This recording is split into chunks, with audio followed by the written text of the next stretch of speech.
नमस्ते, राम राम। एक बार एक शिक्षक अपनी क्लास में बच्चों को पाठ पढ़ा रहे थे। नैतिक शिक्षा का चल रहा था समय। पेड़ पौधों की विशेषताओं के बारे में बोलने लगे, बताने लगे कि यदि व्यक्ति पेड़ पौधों को आत्मसात कर ले, उनके बारे में सब जानकारी प्राप्त कर ले, तो उनके जीवन में अलग जान पहचान बन जाती है। पेड़ पौधे उनके लिए अलग महत्व बना लेते। तो एक बच्चे ने पूछा, कैसे गुरुजी, कैसे कर? तो उन्होंने कहा कि जैसे फलदार वृक्ष, औषधीय वृक्ष, फूलदार वृक्ष, कांटे वाले वृक्ष और दूब के गुण वाले वृक्ष जो होते हैं, वो मानव जीवन को अलग अलग संदेश देते हैं, शिक्षक ने बताया। दूसरा बोला, कैसे कैसे कह सकते हैं आप?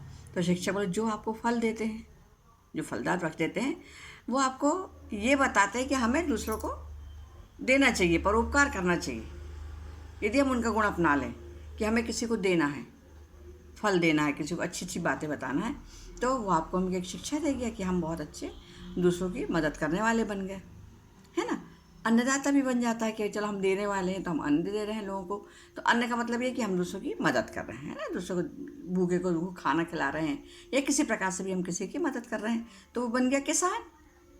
वो वृक्ष क्या कहलाए? किसान के आगे जिसने हमको कुछ दिया, फसल दी, खाने को दिया, पेट भरा, वो वृक्ष हमारे लिए कौन सा काम करेगा? किसान के रूप में आ जाएगा। जो औषधि, जो दवा वाले पौधे हैं, जो हमें हमेशा दवाई का काम करते हैं, जैसे नीम है, नीम से हमको दवाई मिलती है ना।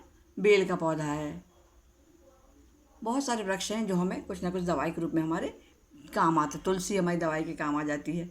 तो ये वृक्ष हमारे क्या बन गए? डॉक्टर बन गए। ये डॉक्टर के समूह में आ गए कि ये तो डॉक्टर हैं जो हमारी मदद करते हैं, हमारा इलाज करते हैं।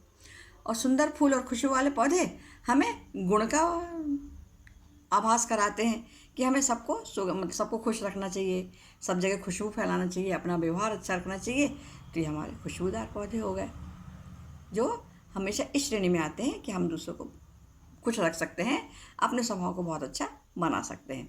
और दूब में वाले पौधे जो हैं, वो जिन पे दूब में अपन चलते अपन को शांति मिलती है, पैरों में नरमाहट होती है, उससे हम कहते हैं कि भाई हमें आँख की रोशनी बढ़ रही है, ताकत आती है।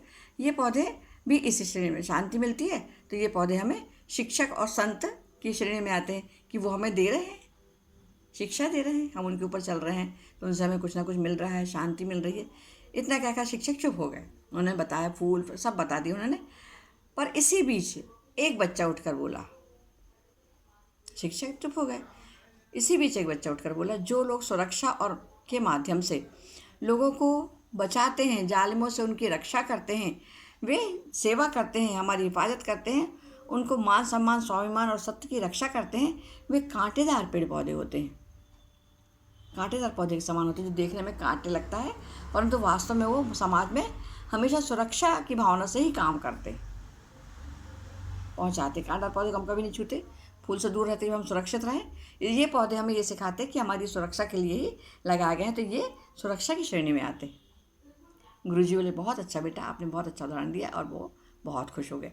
और ये सब बातें सुनकर कि पेड़ हमें डॉक्टर बन सकते हैं, हमारे मददगार बन सकते हैं। ये नाम यदि हम पौधों को दें तो पौधों की हम और अच्छे से सेवा कर सकते हैं, और पौधों को हम बहुत महत्व भी दे सकते हैं। नमस्ते, राम राम, धन्यवाद।